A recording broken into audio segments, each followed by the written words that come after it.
अलख निरंजन हो अलख निरंजन। त्या गावची देवी आहे मी, देवी। अगं तूच काय, तुझ्या नवऱ्या सकट त्या नात्यासनी बी माझे भक्त करून घेणार आहे।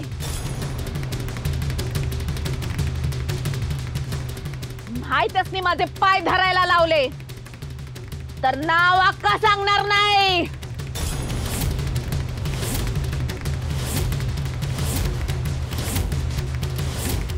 आदेश अलख निरंजन।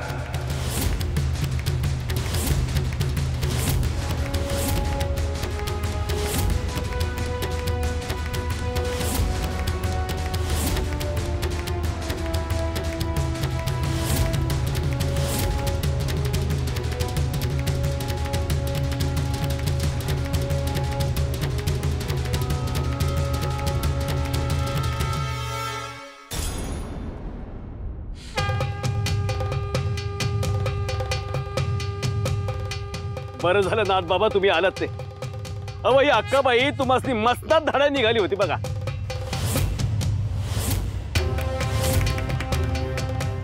ओ नाथ बाबा, तुम्हासनी काय वाटलं तुम्ही हिरीला पाणी परत आणलं सा म्हणजे ही अक्काबाई घाबरून जाईल की काय?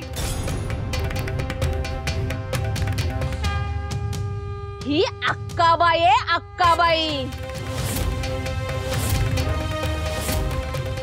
मी ह्याच गावात इथंच राहणार।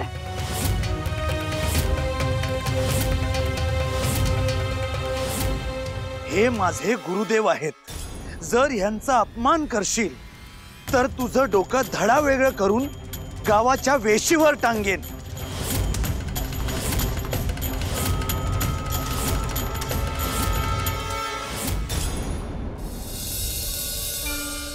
श्रीपाद, हे एक तू बरं केलं, चांगला अडकिवला त्याला।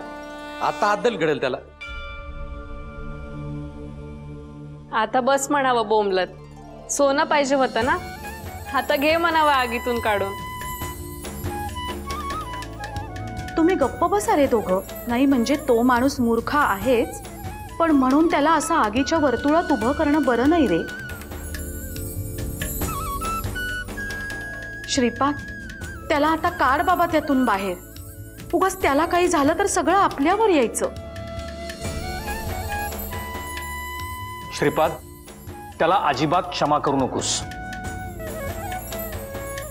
त्यांनी बोपण्णांचा अपमान केलाय, गावातल्या लोकांना तो लुटू पाहतोय। मीही हेच म्हणेन।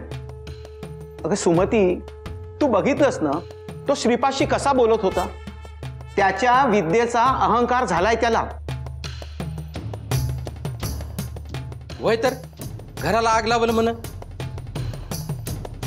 राहू द्या असंच, मग बघा कसे श्रीपादचे पाय धरायला येत होते।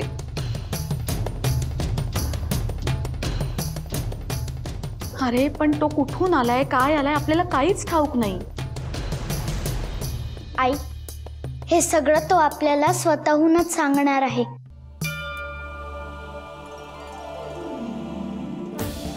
म्हणजे समजा सांगेल का? हो, सुरुवात मी करून देईन, मग तो घडा घडा बोलू लागेल। या सगळ्यांनी काय होणार? तो तुझी क्षमा मागेल आणि इथून निघून जाईल, पण दुसऱ्या गावात गेल्यावर लुटमार करेलच ना। अगं सुमती, त्याला फक्त क्षमा करायची नाही, हो ना रे श्रीपाद? होय आजोबा, आपण त्याला क्षमा न करता योग्य मार्गावर आणायचं आहे। हा माणूस चांगला वागल याच्याकडे बघून असं काही वाटत नाही। आपण माणसाच्या बाह्य रूपावरून त्याच्याशी कसं वागावं हे ठरवत असतो, पण त्याच्या आत असलेलं बीज आपल्याला दिसत नाही। समोरच्याला त्याच्या आत असलेल्या परमेश्वराच्या अंशाची जाणीव करून दिली पाहिजे। ती जाणीव झाली की तो आपोआप योग्य मार्गावर येऊ लागेल। मग त्या मार्गावर देखील त्याला आनंद मिळू लागतो, समाधान मिळतं. हे तूच करू जाणे. श्रीपाद, मलाही बघायचंय. श्रीपाद, हे बघ, तू त्याला सुधारण्याच्या भानगडीत पडू नकोस हं. आपल्या दारात नको ही असली परीक्षा. आई, माझं सोड, तू स्वतःहूनच त्याला बोलवशील बघ. सुमती, श्रीपाद बोलतो ते खरं होत असतं बरं का?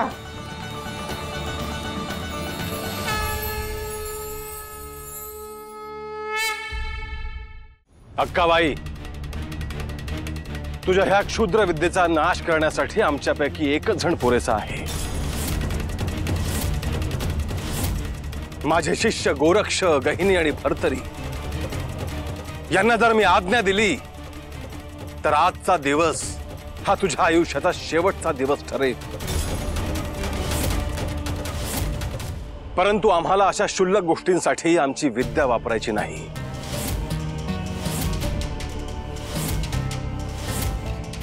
तुला एक संधी देतो आहे. आम्ही जे लोककल्याणाचं कार्य करतो आहे त्याच्यामध्ये येऊ नकोस.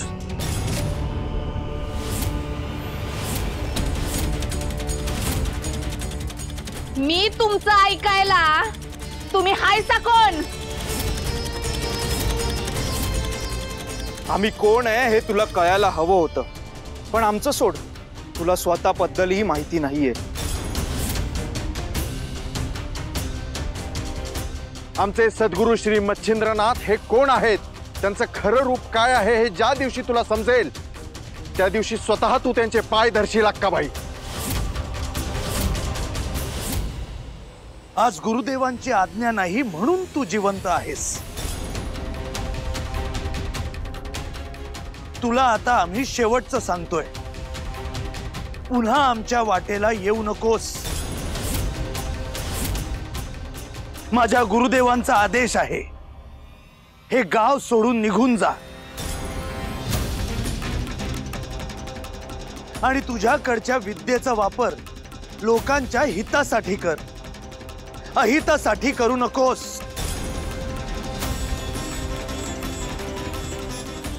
तुम्ही मला सांगायला आणि मी तुमचं ऐकायला. मी काही पंच नाही आणि तुम्ही माझी काय देवी आई नाही. तेव्हा तुम्हाला जे काय करायचंय ते तुम्ही करा आणि मला जे काय करायचंय ते माझं मी करेन.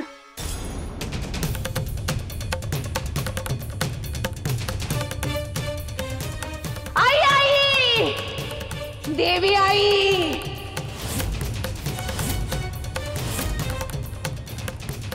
पंच, विहिरीला पाणी आलं आहे. सगळ्यांना सांगा की तुम्ही शेतीची कामं करायला घ्या. बाकी कुणाकडेही लक्ष देऊ नका. कुणीही तुम्हाला अडवणार नाही.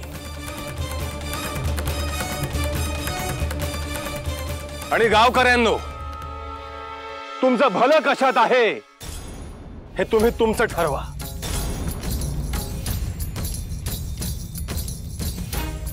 आदेश, अलख निरंजन.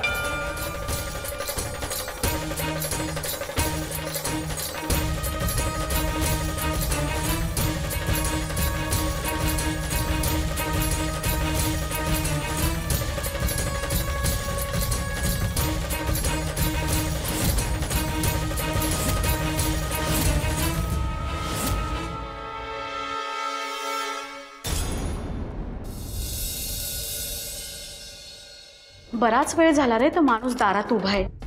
जाऊ दे आता, दे सोडून त्याला. तो त्याच्या मार्गाने निघून जाईल. अरे आई, मी म्हणालो तसं त्याला सोडणार आहेच, पण त्याचं वागणं चुकीचं होतं हे आधी त्यांनी मान्य करायला हवं. अरे पण सुमती, तू थांब जरा. श्रीपाद म्हणतोय ते बरोबर आहे. त्या माणसानं पुन्हा असं धाडस करायला नको. अहो, पण अशी माणसं भेटतच राहणार. प्रत्येकाशी कुठे वाद घालत बसणार आपण?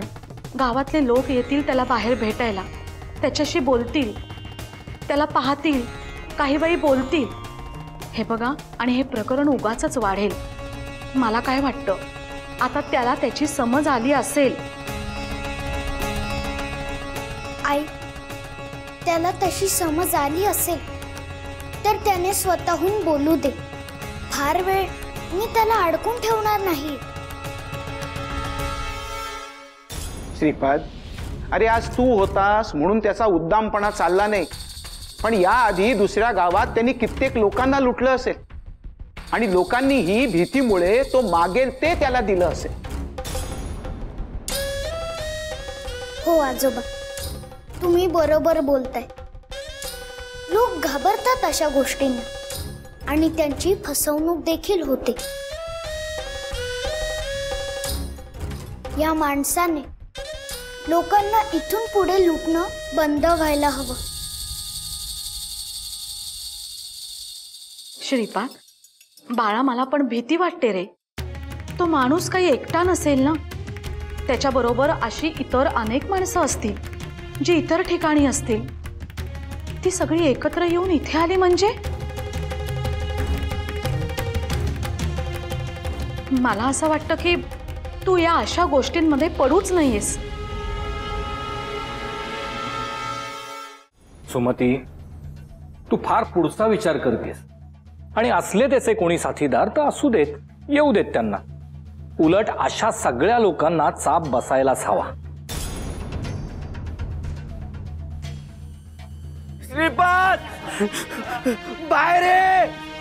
श्रीपाद, अरे बराच वेळ झाला रे. बिचाऱ्याला तहान भूक लागली असेल ना? किती वेळ झाला तो असा आगीमध्येच उभा आहे. आई, एक गोष्ट नक्की आहे बघ, माणूस चांगला असो किंवा वाईट असो, त्याच्याबद्दल तुला कळव येतेच बघ. हो बाबा, हे फार चांगलं आहे बघ. सगळ्यांबद्दल करुणा असणं शुभ लक्षण आहे.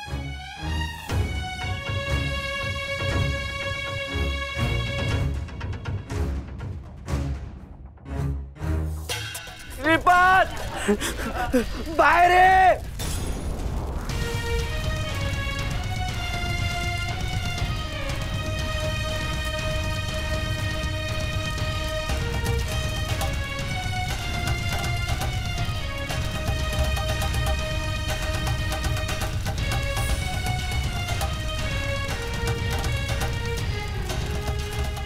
अरे थांबा, दगड नका मारू त्याला. श्रीपाद कुठे आहे? त्याला पाठवा लवकर. आता कळलं असेल तुला श्रीपाद कोण आहे ते. आधी त्या श्रीपादला बोलव, मला त्याच्याशी बोलायचं आहे. श्रीपाद, अरे ये की बाहेर. थांब थांब, बोलू तो श्रीपादला.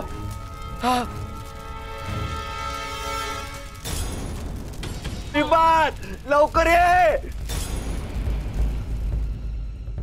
श्रीपाद, अरे तो माणूस लय आरडाओरडा करायला लागलाय बघ. हा कभी मारतोय. आणि गावातली लोक बी त्याच्याजवळ गोळा झाल्यात बघा.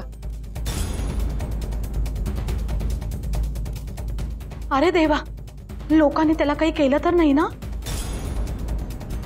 नाही, आधी आधी लोक त्याच्याकडे नुसती बघत उभी होती, पण आता त्याची चेष्टा मस्करी करायला लागल्यात. आणि कुणी कुणी तर त्याला दगड बी फेकून मारायला लागलंय बघा. अरे देवा, श्रीपाद, बाळा, असं काही व्हायला नको रे. एव्हाना त्याला त्याची चूक समजली असेल. मला वाटतं आपण तिथे जायला हवं. उगाच लोकांकडून काही चुकीचं घडायला नको. चला, आपण जाऊन पाहूया. श्रीपाद, श्रीपाद, थांबा.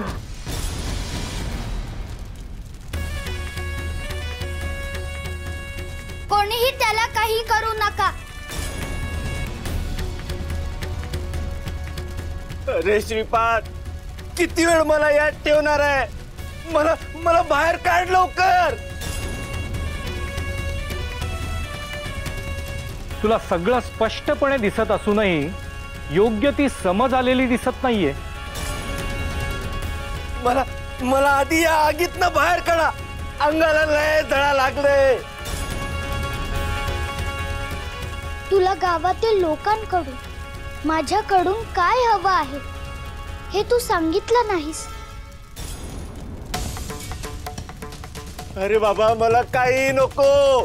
मला मला माझी चूक कळली आहे. मी हात जोडतो. मला मला यातनं बाहेर काढ. तुला इथून बाहेर पडायचं आहे म्हणून चुकलोय असं म्हणतोयस का खरंच तुला तुझी चूक मान्य आहे? मला आजवर असं कुणी भेटलंच नाही. समजे मला घाबरायचे. म्या बी त्याचा फायदा घ्यायचो. मला वाटायचं मला कुणी काय करणार नाही. पर आज कळलंय मला, तू दिसायला लहान आहे पर तू साधा सुद्धा नाही आहे. मला माझी चूक ध्यानात आली आहे. इथून मोर मी असं काही करणार नाही.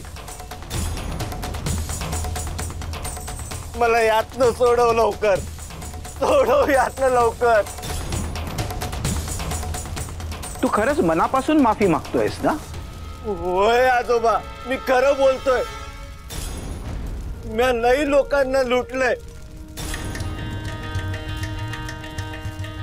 तुमच्याशी बी भांडलो. शिरपातला बी चुकीचं बोललो.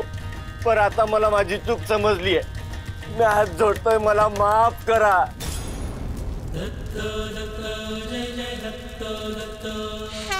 मी तुला सोडून दे, पण गावातून जाताना तुझी ही झोळी टाकून जा. अथवा जाळून टाक आणि त्याची राख तुझ्या कपाळी लाव.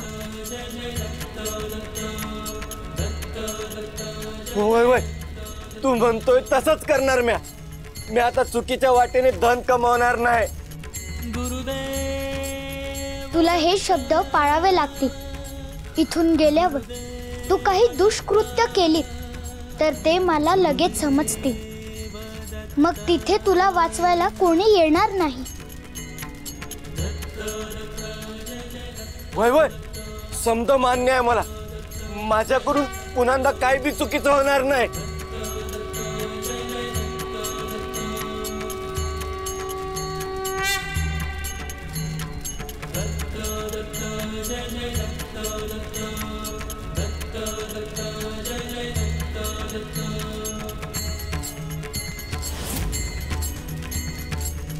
गुरुदेव दत्त,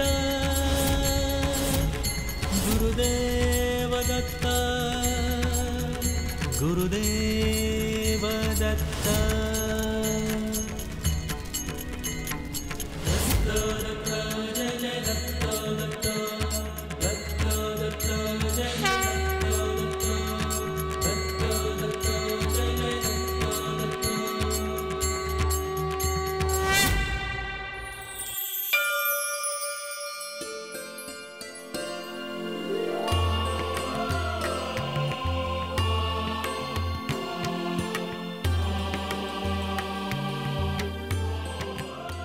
मला माफ कर श्रीपाद, मी चुकलो.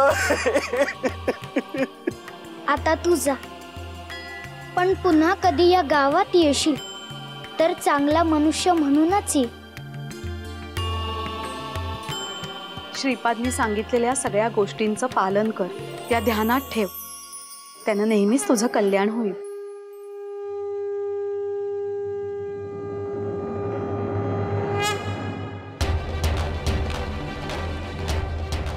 हे तुम्ही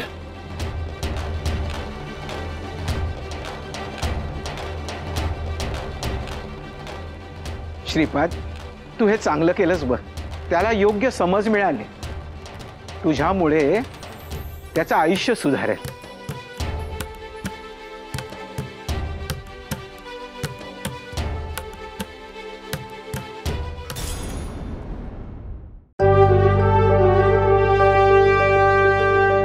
आहे